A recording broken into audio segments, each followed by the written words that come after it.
Y'all, what's good? Welcome to the stew, man. Fam North. VolcanoBeats. Purple spells.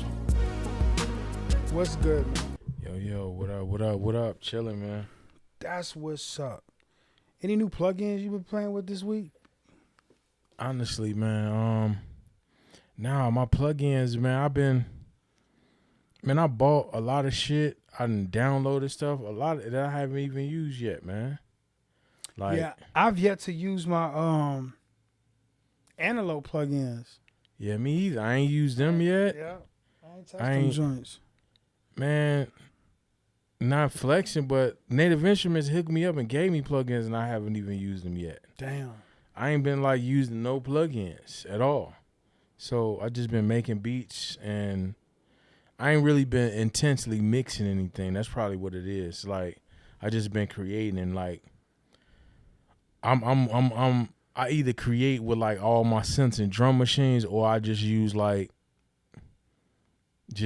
what do you call it? Analog Lab or something. Okay. Arturia. Okay. I don't use a lot of plugins when I'm making, like, I do just do production on the computer with no synth sometimes, but I don't use a lot of different plugins when I'm doing it. I just use like Analog Lab and like. And when you say plugins, really more like VSTs type shit? Okay. Yeah. So yeah, even when I'm I'd rather create like the feel inside of the plugin rather than using a lot of plugins. Okay. And I use a lot of stock stuff, man. I didn't think about that part too. I think I use a lot of stock Ableton stuff. So yeah, I haven't been using nothing. I ain't been intensely mixing. I'm about to get back in the lab, be recording a lot next couple months, couple projects, but I ain't been like mixing a lot, so I ain't been using a lot of plugins. That makes sense. Like, I definitely been recording a lot, but now it's like if I mix something that I didn't record, it goes through the analog gear we got. Right. But if I'm mixing something that we record, it's, for me, I use light plugins because I feel like I'm already there. Right. So now I'm just pretty much bus mixing. Right. At that point of a vocal group bus, music group bus, or I should say, if I got the track outs, it'll be drums, melody. But if I don't, it's just to be my bus mix for my vocals, effects, and music. That's it. That's it, man. Yeah. Which how it should be, because then you just over mixing at that point. Yeah, and honestly, that's what I find myself doing a lot, man. Like, so just stripping things down sometimes is better. I find myself, I wouldn't say a lot, but sometimes I come back to something like, man, why can't I just get it to sound the way, strip everything off and just restart, because you just went too far. You just mixing too much. Yeah. So. Yeah, one thing I've been doing lately, because, we've been getting into the movie works, is I've been doing a lot of sound designing within the tracks now. So, with the ad-libs, if somebody saying, waterfall, I throw some waterfalls in the background just for that part, you know what I mean? Or somebody be like gun cock, you hear gun cock, you know what I mean? Right. But I'm layering it, you know what I'm saying? Like, I'm learning how to layer it and just bring different elements in to make it feel real at that point of the song, you know what I mean? Like, pretty much making the song animated, because at that point, especially if you're gonna mix a project and surround sound, you know what I mean, animation. Right. You know what I'm saying? Saying, car driving by, you want that car to drive by real quick, because now you feel it like, oh dang, I just felt that car drive by. Right. But I'm also preparing ourselves for doing sound design for the movies and stuff like that. You know what I mean? Which is dope. But I'm seeing these libraries out here are not cheap. No, they not, man. I ain't gonna lie. I'm probably gonna get with the subscribe to the Krolos Studio. I think the one you create your own effects. That shit dope. Cause at least it ain't expensive. I mean, it ain't poor. I mean, it ain't cheap, but at least I have some sounds that it's gonna take you damn near impossible to recreate. Yeah. Cause I'm doing it with a little XY access, figuring it out on my own. You know what I'm saying? Yeah, that's true. Even though it's pre-programmed stuff, but it's still, though, you still doing it in the way you doing it. You know what I'm saying? I look at it like a plug-in. Like, Well, any piece of gear, honestly, like a piece of hardware. Somebody can do the exact same settings, but can they? They can do the same settings, but it ain't gonna make the same sound. It ain't gonna make the same sound because they preamp may not be the same. They artists may not be the same. The temperature in the room might not be the same. The mic ain't the same.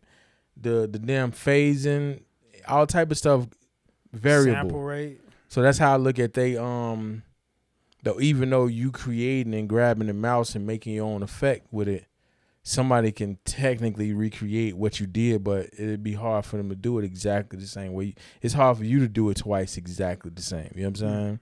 And you knew exactly what you was doing. So that's why with some of the in our new world that we mix and record in, even though some of the older stuff like might have helped them be better engineers because there's a lot of stuff they couldn't do. But mix recall, that's why I always felt that about mix recalls. Like, what's mix recall? Just like recalling the whole mix. Oh, like that app you talking about? No, I'm just like in general, just having to recall the whole mix. Because they do got an app like that. Yeah, they do. But I think that's for the gear though, ain't it? For gear, for like the SSL with the computer, recall computer, all that. Yep. But it's better, like we in a better time now that it's so easy to record multi-tracks.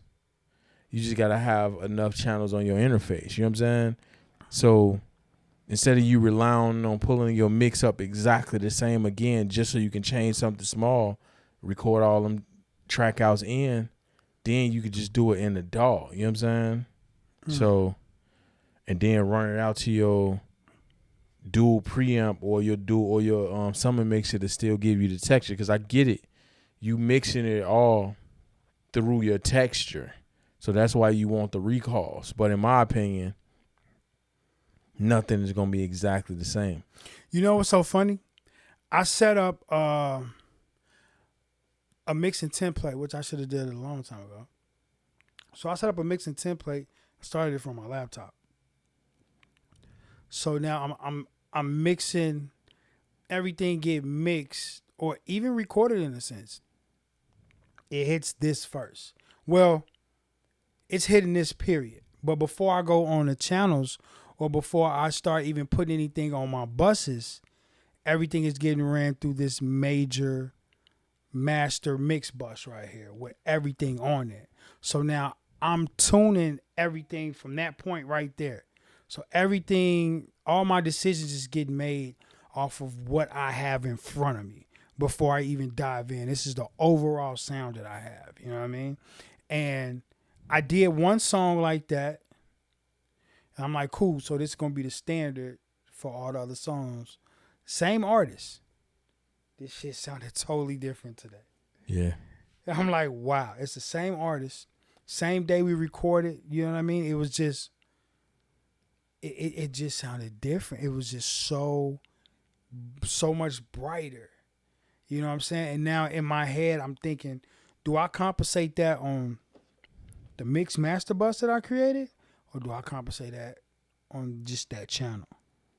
Right. Which, of course, it was, go just to the channel because that mix bus is the same sound from the first sound. So that's where we set it. Now we just make our decisions off the individual channels. But yeah. That make a lot of sense. Yeah, so for you saying that, yeah, you're totally right. Same laptop, same interface, same Pro Tools, same plugins, same artist, same mic, same pre. It's totally different. Right. So yeah, that's why. And like I said, I get it why they had to do it before, but now, man, we can just track that stuff in. Even if you mixing a whole band, like if you're fortunate enough to have enough channels, because we only got 16. You know what I'm saying? Sure. You may not have enough channels to like track everything, individual track everything in, and just have that all your texture for your recalls. True. And two, then you got to think about latency and all that. Like, so now when you record everything back in your track outs, you ain't got to worry about it again because you recorded it all in at once. Okay. Now, when you recalling the mix, you ain't got to worry about figuring out if stuff going to be behind or not. Nah, you already did it one time. Now everything is in a box. Now when they want to hit the guitars louder in the second chorus, it's easy. You just automate it. That's true. It's already in the box with all your That's true. texture. You already ran through your analog. That's funny you say that because that's another thing that it's not even that I'm learning. It's just like so I created a checklist for myself from when I'm recording, mixing, or mastering, especially mastering. Mastering, I got a certain my mastering bus is set up to the 5 frequencies, which is the 512. Like I've already talked about that 512. Check out the 512 video if you ain't heard about it. 500, 100, 200, in those increments. So my mastering bus with the F6, every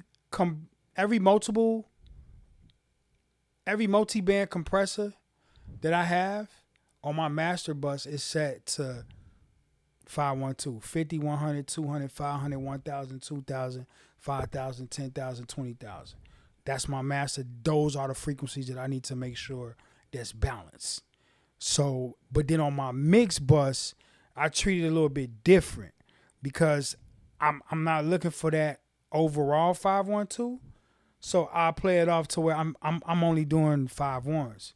50, 100, 500, 1,000, 5,000, 10,000.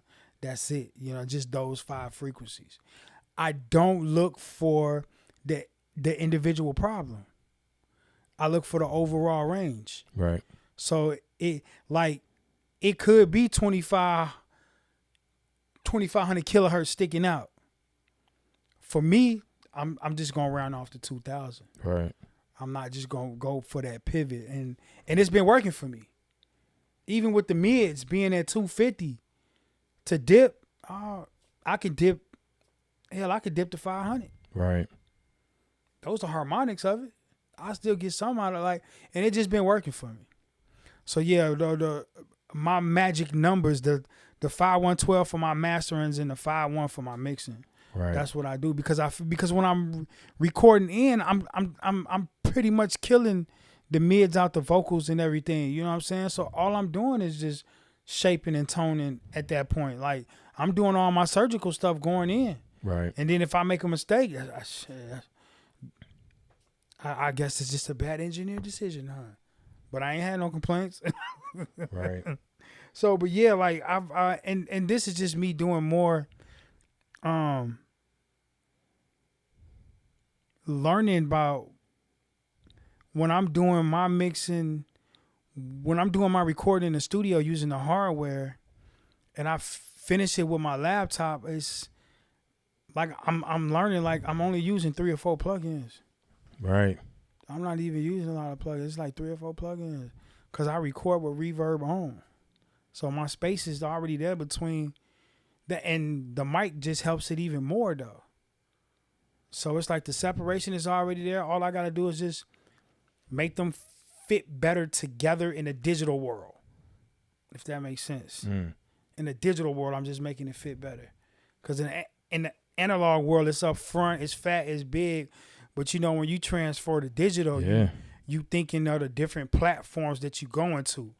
So now I've been using the the WLM, the loudest meter more from Waves with the -14 LUFS. I've been using that a little bit more, and even setting it to -14, that shit's still not loud, bro. Even when I do broadcasts at the church at -14, it's still low. Mm. I literally this week had to turn it up 3 dB off the master coming out of Ableton going into the A10 Mini. I had to turn up the A10 Mini because it was at -6. Okay. And it was still low on the YouTube, playing it back on my phone in the car. So I'm like, okay, so at least let me go up 3 dB from the master gain. Because if I'm sending it to you -14 and you still chopping me off -6, in reality, that's -20 right there. Right. So, let me get that 3, at least let me get 3 back. Right. So we're going to see how it sounds this Sunday coming up. Yeah. But yeah, man. And that's the part about broadcast. That's the part that people don't realize. Like, it's like cooking, man. Like, you got to keep playing with the spices. Like, people think that it's easy. Like, yeah, when you figure it out, you got it. But you got to figure it out. For that setup, that platform, that particular, like, band or event or whatever, you got to figure that out. And it's not going to be the best until you figure it out. Yeah, it could be serviceable, but nah, you got to put in the work to make broadcast sound good, man. Yeah, you do. And that takes a while. For me, what helped me more was when I would listen to it Sunday, take my notes, I would go back in there Thursday. And because we recorded it, I can mix in Ableton in that same setting. So when I come in Sunday, all the hiccups that I heard that Sunday and came back in Thursday to do, I should be fine, right? No. You're not going to be fine, because what if the drummer's not playing as hard as he played last week? Right. Yeah. What if it's a different bass player? What if the singers that you had last week is a little bit softer? So it's always going to be changes. It's always going to be changes. You just got to be like, that's why I feel like when people be like, oh, there's a template there. Okay. Okay. A template for who? For you? That's the sound. Okay, this is the sound y'all want? Okay, cool. So now I still need to sit down with this to understand where is it going. Because now I be putting myself in a situation to where I'm just a fader pusher. Right. And that's what we coming to right now. Yeah, that's like, it's the sound that people want. Yeah. They don't want they want it to be cookie cutter, the same exactly. You know what I'm saying? Like, so they really turning us into fader pushers, man. Yeah. That's it. Like, at least they trying. I'm trying not to. You know what I'm saying? Because at the end of the day, like, the different decisions and the different textures and all that you create, that's what all contributes to the sound. Like, because technically, keeping it real, the 80-20 thing is real. Like, 80% of the stuff you do is not important. It's the 20% you got to nail. But the 80% do, like, I was thinking about that, like, when you got a guitar. Like that's the reason, like, real instruments sound better than, like, DI ones. Because you can't control this instrument 100%. So, yeah, you might be working at a venue or a church or something that want the stage quiet. But it's not going to sound good like y'all want it to sound, because you can't control the amp 100%. You can't control it. You can't control the snare. I'm saying, not because drums, they still do the drums. They put stuff around drums. But you can't control how hard the drummer is hitting. You can't control how hard he hitting. You can't control nothing. You can't control, like, just the resonance of, like, the bass. That's true. You know what I'm saying? Like, you can try, but you can't control that, and that contributes to how the listener may be wanting to hear it, especially in a live setting. Oh yeah. So, yeah, it's quiet for you to have a quiet stage or quiet. Yeah, it's cool online, because online you can't replicate a lot of stuff anyway. It's fine. That's true. But you talking about being there? Oh no, it's never gonna sound like. All them little decisions you make creates the sound. Yeah. And also, though, what some people got to realize is your broadcast and my broadcast going to sound different. Right. From the next man broadcast, because your board, your converter, however you using EQ or compression or it's all from a different element. You know what I'm saying? I'm going into a DAW, coming out of a DAW, going to the Black Magic. You could be coming straight from a board. Right. The next person could be coming straight from a DAW with a huge A to D, D to A converter. Now his shit sounds different. You know what I'm saying? So it's like we have points or we have reference to listen to try to make it sound like that or bring it close to it. But in reality, we can, I'm not going to say never. What I'm going to say is we're going to get it close to the reference or better. We can get it close or better. We ain't going to really get that same reference. Right. Because at the end of the day, like the same thing that we've been saying for years, like, you don't know what's under the hood. Yeah. You don't know what's under the hood besides what we're doing. You don't know what type of converters. You don't know what type of interface. You don't know what it's doing to it.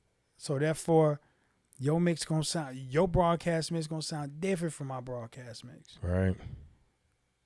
Yep. Especially with a person using an SD. You got an SD12, you got a D Live, and you got an X32. Right. Come on now. Just the strength off the D Live and the SD12, they converters is already wonderful, beautiful. Messing with an X32? Nah. The X32 gonna sound like a 2D compared to these other two boards. Right. I guarantee you that. Like that's hands down. It's just is. The space will be already in the SD and the D Live. Like it's already in there. And I ain't even played with a D Live. Yeah. Like it's just. Come on, man. You paying $100,000 for a board? Don't think you got no good converters in it? Right. Okay. Yeah. Let's get to this topic, man. What's the topic for today, man? Well, it's more like, man, me just like realizing like everything you see ain't for you, man, and just go with your first mind. So I've been building like a little setup at the crib to like just like have my sound replicated. You know what I'm saying? Okay. So I wouldn't say replicated, but just have my sound be the way I want it to be over my beats. So isotope is fine, but I wanted to build something like a master bus for all my beats and all my production. So I went and got a summon mixer to run everything through. What summer mixer you got? I got the Dangerous, the 2L2. Okay, yep, I remember you telling me that. It's 2LT. I mean, I didn't need any faders on it. I didn't need nothing. Even transformers and all that. I didn't want that. I just wanted it to be just for summon purposes. Feel me? Okay. So I built that joint, and I'm starting to build the setup, and I'm like, okay, cool, man. I could just get a Fusion, but I've been kind of like putting a Fusion together for like the last 2 years. Like your own version of the Fusion? Yeah, like my own version. So 2 years ago, like a year and a half ago, I bought a couple SSL 6 preamps, 500 series those. I bought that little small company HRK. I got I think that was their harmonics processor. Okay. It was cool, but it wasn't like what I was going for. And now I got like another like harmonics processor thing that they made. It's cool. It ain't really what I'm going for. And then I'm like, okay, cool. So what makes the Fusion dope is honestly, it's the chain, the order everything go in. So it's first you get the input push, then you get the vintage drive, then you get the what's after that? The high frequency, the EQ next, then the high frequency compressor, then the water, the stereo width, and then the transformer. So and then you still get output trim.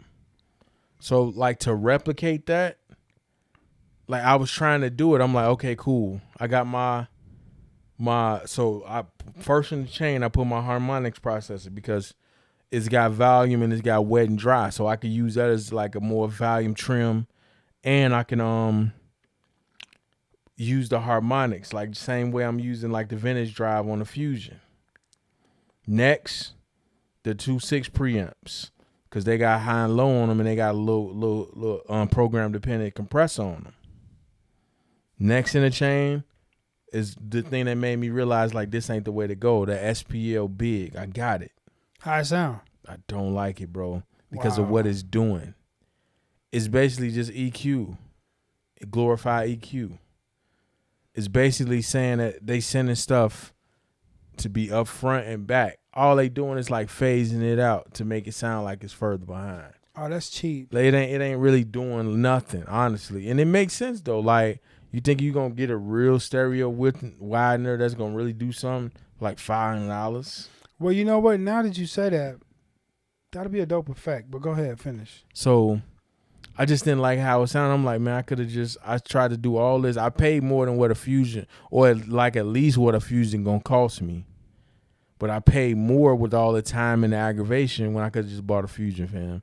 I could have bought a used Fusion. Somebody that didn't know how good the Fusion was that's selling it. I could have bought a used one. I didn't even have to buy a brand new one. Facts. Because you got to think, man, I got a discount on the SSL ones. So that's what? 600 was those preamps, and that was a discount. I ain't gonna complain. Them two things was 600. The big was 11, and Damn. so I mean 8. I mean 5. My Okay, I bad. was They about to 5. Nah. So that's what 6 plus 5 plus 5. Okay. That's 16 right 16, there. Yeah. Plus the Midas rack. I grabbed the Midas 10 rack. -10. Okay. I'm sending that shit back too, because that's too many spaces. I'm gonna be trying to fill them. So I got that shit. I'm like, okay, cool. That's 1,800. I could have just bought a Fusion. I just got a fake Fusion, because the whole point is, Well, you didn't even get a fake Fusion though. I didn't even get a fake. It didn't even give me what's the transformer. I ain't Yeah. got no transformer. Yeah. Output gain. You know how hard it is to get them shits to sound to be the same. Oh, I hate That's that. the part too I didn't think about, like the aggravation of making sure the left and the right is the same when it's just stereo. The Fusion is just stereo. And you know what? That's what that was killing me on the 2 tapes we got in there. I was running them. I thought I was running them stereo, and one of my clients called me back, was like, "Yo, bro, this mix sound mono." I'm like, "Man, this shit ain't you tweaking." So I go back and I listen to it. I'm like, "Damn, it's the tape." I don't know if I'm not. I don't know, but it was a tape. It consolidated it to right into the middle. When I took it off, you heard the whiff, and I'm like, damn. So with that being said, though, I will probably use the tape as a parallel. Yeah, or just like some now. drum, Yeah. individual drum sounds or something, or like if you just, unless you can have some drums that like more. I say more hip hop is drums, where they are just one. It ain't no stereo where your snare and shit ain't got all type of reverb and all that on it. I ain't think about that. You could just use it straight mono, one of them. You know what I'm saying? So it's uses for it. That's a good, and you know what? That's what I've been tapping into this week. Just I'm getting back into my creative way of mixing, because I already have my basic foundation of mixing, but now for me, mixing is creation. I was in the studio with Rex Hardy, and the tempo. He was like, "Man, did you get the tempo?" I was like, "Yeah," but it kind of felt like, he's like, "That's because it's a 6/8." You know what I'm saying? Okay. I was like, I knew it felt different. So when he had her sing to the 6/8 to one part of the song where it was like da, da, da, da. And I'm like, damn, I've never encountered something like that, where somebody's singing to the tap or the tempo from that 6/8 perspective. And I was like, damn. And when she did that run over that 6/8 tempo, I was like, okay, I see where that feel come from, like that slight off beat, but it's still going with it. It was beautiful, bro. Like I learned something new. So now I'm implementing that into when I mix. Like, okay, let me see where that tap. See if I can get a nice delay to smooth over with that tap. And that's where the side chain come in from that perspective, which was dope. So yeah, like I just been trying to find. Also another piece. This is about to break your heart too. I already returned the shit, man. Like, because you couldn't even find them for a while. Them Clairphonics. Kush. Wow, Kush. I love those. No, you don't. What? Because you used the rack. You didn't have to try to balance. Oh, yeah, no. I would never do that again. Like, nah. Never again, bro. I would never buy 2 different 500 series. I got them shit, like, they gone, fam. Because I'm like, because I thought that was going to be the last part of the chain, too. Nah, they gone, bro. Sent them back. I'm cool. Like, well, technically, Sound Pure, shout out to them. They hooked me up because they let me send that shit back. Because, like, I had to buy them used. Like, you can't even buy them shits new. Like, they ain't manufacturing. You can't get none until, like, later this year. So I found 2 people that was like, I don't know why they was selling their shit, because they like 700 brand new. I bought one of them for like 380 and one of them for like 450. So, yeah. So you got 2 for the price of 1. Well, nah, it still was like 900, 1,000. They like for 13 for 2. Okay.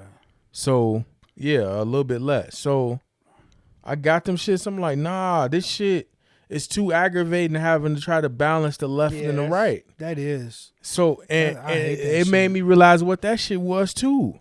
Man, that shit just a tilt EQ, bro. That's all it is. Yeah. It's just a tilt EQ. You know, the Wing comes with tilt EQs. Oh yeah, that's dope. They come with tilt EQs. Because if you use tilt EQs on certain instruments in certain situations, it's dope. Because that's how you can get things to move out of the way of each other. That's true. But that shit just was a tilt EQ, dog. Like, I don't even like tilt EQs, dog. So this was the 500 series racks, right? Yeah, the 500. Yeah. So I ain't never fucking with them 500s no more, fam. Because like buying two if I'm buying something to be my stereo, it's got to be stereo. Yep, it's got to be stereo, bro. I agree with you 100%. Because even with, I'm not gonna lie, even with the warm EQs, I've been having major problems. They different because they 3 years apart. We bought one year, and then 3 years later we bought the second one. How we thought they was gonna be the same? They probably not even using the same tubes no more. Yeah, nah, that was just too much. So that made me realize, like, okay, cool. So I will still buy 2 preamps to run mixes through. Like, if you want to have a Neve be over your mix, you just run 2 Neves. That's fine. Because in my opinion, as long as if you're doing it just for the color, and you just leaving it at 0 line level, it's fine. But it still can be variances of left and right. But at least you did the best you can because you just left the shit at 0. True. You feel what I'm saying? But it still can be slight variances though, as far as the 2 units. So man, I'm not fucking with nothing that's stereo. That's not stereo no more, man. Yeah, man. So I literally just sent the motherfucking the big back. Sending back the fucking the 10 rack because I don't need that rack around because I'm gonna be trying to fill it up with other shit. And the Clariphonic, I sent that shit back and I sold the other one. And I got a payment pending on the SSLs right now. I'm buying the Fusion, dog. When all this money come back, I'm buying the Fusion. And I'm gonna have money left over. I spent way more than what a Fusion costs. So that's the moral of the story. Like, just buy the Fusion, fam. So just buy your first. Like literally, this shit gonna end up costing me like, I don't know. It ain't gonna be that much left over because the Fusions did go up. So all this shit total was like 28. That's a Fusion. You could have just bought it. How much did the Fusion go up? Because we got ours for 25. Nah, it went up, then it went down, then it went back up. So we got ours when it went down. 20. It went down to like 18 or 19. That's when we got it. Okay. And then it went back up to 26. It's like 26 now. Okay. So. Nah, then it came back down to 22. It's 22 now. Okay. So even if I bought it for the 22, I would have saved money. And it's so crazy because it's now like the more mixing you doing, you know, you start seeing that you so like in Pro Tools, you can tell yourself what you want your star EQ and your star compressor to be every time you click on the insert. It's just that's your star EQ, that's your star compressor. So like I'm noticing that, and it's just like for me, okay, this is the next unit that I want to buy because now I'm just eliminating the plug-in. Right. You know what I'm saying? Now what is that? What? What you talking about? What you saying? Far as like the inserts on Pro Tools. Oh, you mean like the big boy? Like you say your star? Okay. Yeah, you know what I'm saying? Like anytime you create a channel and you go to your insert, whatever you select your star EQ and plug in your star EQ and compressor to be, you can just click on it and it's already right there. Right. So for me, it's the Dangerous and the Fairchild. Like right. that's my main filter, and that's my main compressor. So it's like, okay, cool. Now if I just put that in, like if I just buy those for the hard rack, now I just eliminated 2 plugins that I don't need to use no more. And you eliminated more than that. That's the second part about it. Like, because well, my thing is too, think about it. Everything is relative. How do I know that rack is not supplying the right power to them damn 500s? They may sound better than I hear them. You feel what I'm saying? So, but if this rack unit is built and QC'd and all that shit by the company, then I know it's right. You know what I'm saying? So a lot of that shit could be part of it too. So you eliminating that when you buy the hardware over a 500, trying to like mix and match everything. over plugins because you know it's gonna work. Yeah. It's gonna work for the rest of your career. Yeah. Especially you buying big boy level shit. You might have to get it fixed in 5 years, 10 years, but it's still gonna work. It ain't gonna be one day you turn the computer on and shit don't work no more. So when you think about it, man, like we be complaining like, okay, cool, a Tube Tech compressor, 4,500, 5,000, whatever. But bro, you telling me right now, like if you started out in this shit and then 5 years later you grind and you hustle and you could buy one of them and you never gonna have to buy another compressor again, you may buy more because that's the thing about money and like just grinding to a certain level. When now you got to that level, I saw that with myself with the synths. Like I ain't think I ever buy a fucking keyboard for like $3,500. Now I got like 4 of them I spent $3,500 on. So you get the Tube Tech, you gonna be the LA2A. You gonna be on that level. Facts. You gonna want a massive passive because you're on that level now. But think about what's behind it though. You getting a better sound as long as you got some good A to D, D to A, good interface, good speaker so you can hear it. You getting a better sound. And you guaranteeing that you gonna have, look at CLA, them old motherfuckers got them same pieces of gear, JJP, that they bought in the 80s behind them in them videos. They still there. They got the same pieces. You gonna have them the rest of your career. Facts. So, and they still gonna be worth something when you want to sell them motherfuckers if you retire and say it's over with. They still gonna be worth money when you can't sell a plug-in. Like I remember we used to try to sell plugins to people. Yeah. How is that like that shit ain't even lucrative? Like the plugin it costs you $30 to get the transfer for the license. It's not even worth trying to sell. Who want to buy the plugin from you for more than $100 and they know they could just wait on whatever company? That's true. The shit really got no resale value. Like it's the biggest sham. Like honestly, and I'm a plug-in person. I like having the options and all that, but it's a sham, dog, because it's the only thing you can buy. It's like plugins is like the diamonds of the audio industry. So I can buy a Neumann. Like okay, put it to you like this. Buying gear brand new at MSRP, yeah, that's a drip. You should never buy gear brand new at MSRP. Nobody. Like all the years working in retail, you should never buy nothing brand new MSRP. That's how they get us with like Sweetwater carts and shit like that at Vintage King, because you got to buy it brand new for MSRP, like the regular going price. But you should never buy anything for regular going price because somebody willing to sell it to you for less. That's the first thing. Only reason that's important is because a Neumann U87 I buy for $3,600, $3,500, $3,300. I could get at least 25 tomorrow or next week when I'm hurting. If I tell a nigga I just got 25 there, we're going to say ATM so fast to give you the money. Plug-ins, what you going to get for that? Even the interface. Motherfuckers ain't even trying to pay you for the interface. So nothing associated with your computer is really got any resale value. Because interfaces don't. Like some of them do, like the big boys, but motherfuckers be trying to pay you half. You could have a Goliath. You could have paid 6 G's for it. Motherfucker don't want to give you more than 3,000 for that brand, like used. Because keeping it real, at that point, if they can spend 3,000 for an interface, they just like can buy something else because they can get a deal on it. And that's how they look at it too. Like, do I really need this interface? Fuck it. So it literally like anything got anything to do with your computer. It's not only thing I say the only thing worth your money computer wise, and people be mad, is if you are 100%, I ain't gonna say 100%, but if majority of your work is mix work, Pro Tools is the only thing that's worth it. Cause that's the only thing that you can pull up the 98 version and your fucking session that you just made will open up in that shit. True. It's literally the only thing. Pro Tools is the only thing on your computer that's worth you paying for. That's true. Because I had problems with Ableton last week at the church. Pro Tools the only thing. They didn't change, no matter how many times they changed it, they didn't change the way they files work or some shit. I don't know. But I know you can go pull up Pro Tools from 2003, and I can give you a session I just recorded last week. And it might not have the plugins and all that shit on it, but it'll open up. Yeah.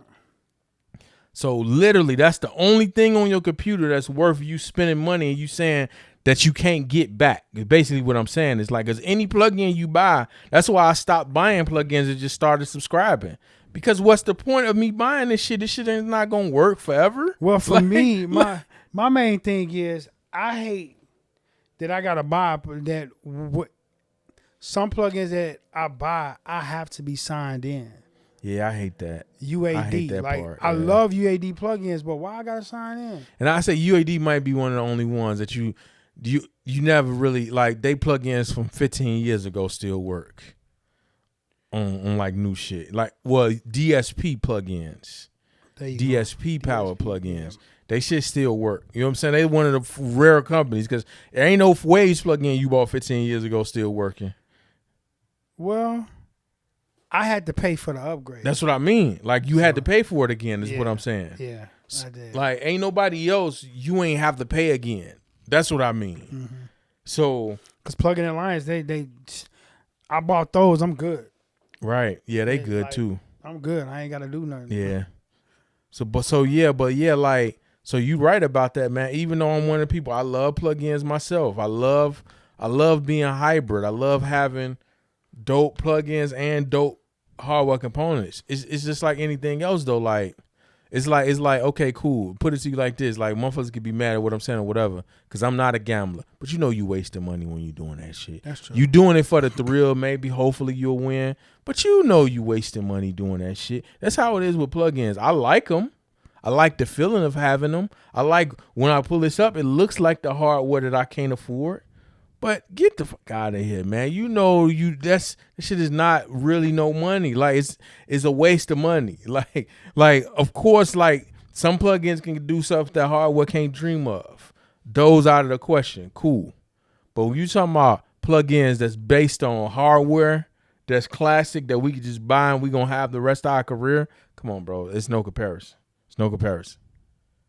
If that's the case, why keeping it real? Like think about it for a second. Why the Slate and the UAD microphones don't really sound better than the 47 or UA87 for real though? No, they just selling it to motherfuckers who can't afford those. They not selling it to people who got them, because people who got them like get the fuck out of here. Facts. That's literally majority of the software. Like me personally, I'm one of the rare weirdos though that like I still like having mini mode plugins. I got the real thing at the crib, you know what I'm saying? But I still like my mini mode plugins because of how they sound. But I got the real mini mode at the crib though. I got a real Prophet, but I still like my Prophet plugins. And that's how I feel about the Fusion. Like I got the stereo with Fusion plugin, but when I run it through the Fusion, it's a different sound. And folks be looking at us like we crazy. Like, bro, no, I got both. How you gonna argue with me?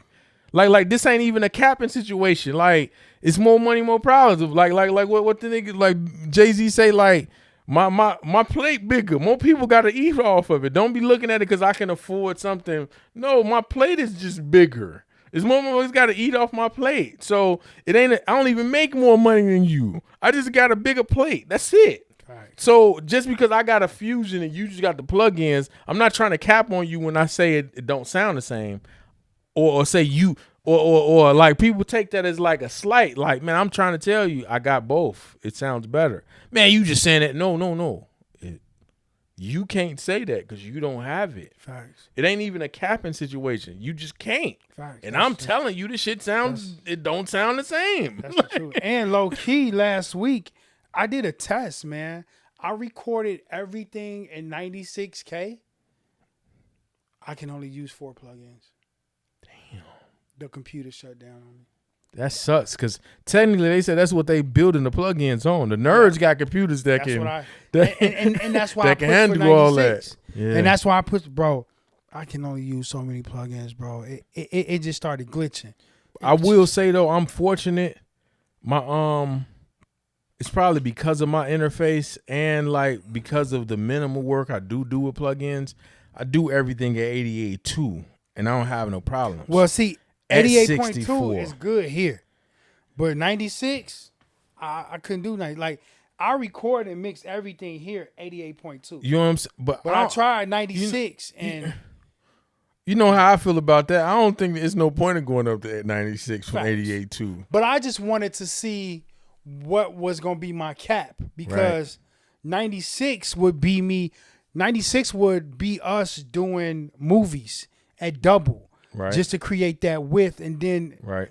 cut it in You half right movies down. at double. You right, because Yeah. that's why I'm looking at music. Exactly. You know what I'm 44 saying? double. You know what I'm So- saying? That's why 88 is good enough for me. I just started thinking like, bro, 96 is 48 double. That's movie. So that's giving us anything that we record in for the movie is gonna give us that width, right?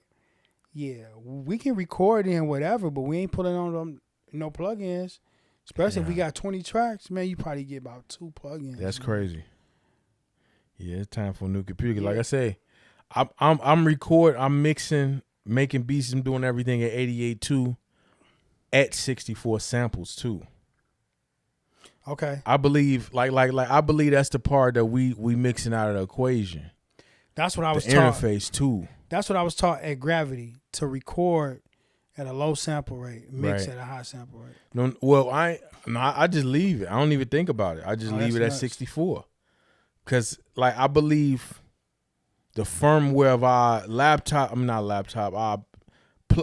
interfaces and all that be mattering too, and we don't give it the right.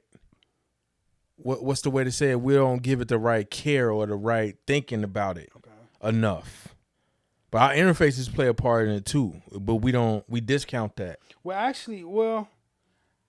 Okay, go ahead, because I agree with you, because I got 3 interfaces. The SSL, what's the one I got for the tuning? Okay, so I got the SSL, old Avid, and the Audient. I think that's the one I got. Okay. And of course, out of all of them, SSL give me more color.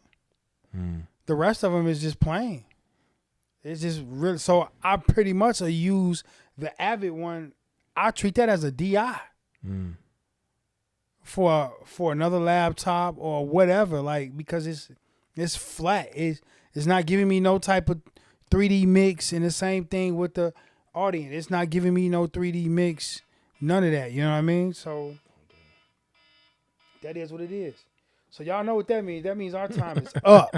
It is 45 minutes, man. All right. We got in tune, man. We talked about a lot today, man. Definitely. Man, one of the biggest things I want to leave y'all with is, man, be creative. And we've been talking about being creative ever since we started this podcast, because the way the world is going, man, you got to have something different that the next man is not offering. Just because. Yeah. Because what are you? Yeah. Like, cause think about it, man. Like, all day, like, all I see is people pulling up plugins, presets, even on the creation, like the visual creation side. Everybody following people, just following, getting their presets, just doing exactly what they tell you to do to create this effect. But that person probably, or maybe not that person, it could have been somebody before them that was experimenting to do it. Somebody had to experiment, fam. Like, somebody got to experiment. Somebody got to be different than the rest of the pack. And it ain't just about trying to be different to be famous or rich or whatever. No, just being different just because you different. The way your shoes and your pants gonna sit is different on you than it is on me. Yeah.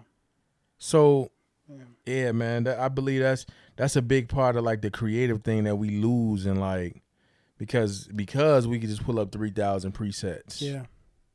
Yeah, and just not because we can pull up 3,000 presets or go back to that last video we watched where homie said this how he did Right. for that reverb. At the end of the day, you want to be able to be in a studio and build something from scratch. Right. You know what I'm saying? Like, when I first started using all these plugins, and every time a new plugin would come out, my main thing was, what are they trying to emulate? What is this plugin doing? You know what I mean? To where it comes down to all these plugins consist of 3 different things. It got an EQ, compressor, reverb, or delay. Within that reverb and delay, you got modulation. Yep. You know what I'm saying? It's just faster. Yep. And those are your main 4 things. With those four basic foundations, you can create any plugin out here that's in the world, bro. Yeah. Now, to go a little step further, you got guitar amps. Okay, you add a bass and a guitar amp to it. You can create any plugin that's out here, bro. You know what I'm saying? Like, I remember that I told you, I said, SSL just dropped this multi-band compressor. I'm like, that bitch was $250. I bought it. You said, shit, not me. I'm waiting till that bitch $25. Yeah, because SSL be doing people dirty, fam. It's gonna be $29.99 for like 2 weeks. Facts. And you know that was the case. That plugin was dope. It was doing. Okay, so let me say this: when you get a new plugin, it's something new to your ears, so it's gonna make a difference in what it's doing. Right. But when you really take the time to figure out what it is that's what it's doing, you just like, oh, my F6 do that. Yeah. My F6 do that, bro. Yeah. It's just that SSL is just a little bit more thicker. So with that being said, you know, I just go up a little bit more, and I ain't got to spend that $250.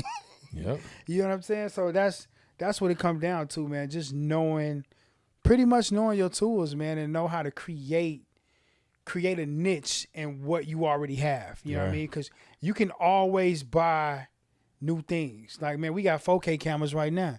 You know what I'm saying? But right now, everybody's into 8K.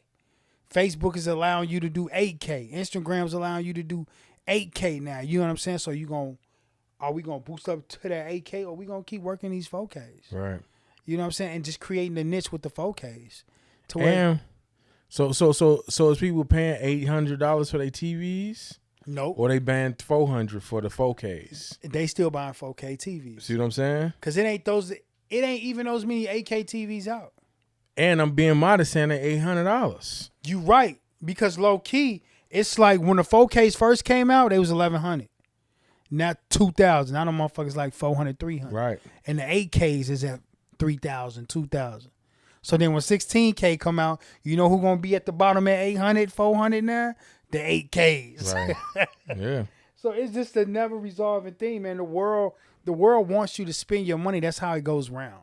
If you ain't spending your money, the economy ain't getting bigger, so they slowing down. So It's like, if you want to be a part of that trend, go ahead, dive into it, bro. But understand, if the funds is there, do it. Rather than that, thing. But yeah, create your niche, man. Yep. You know what I mean? I'm Fam North. VolcanoBeats. It's the stew. We out. Peace. Peace.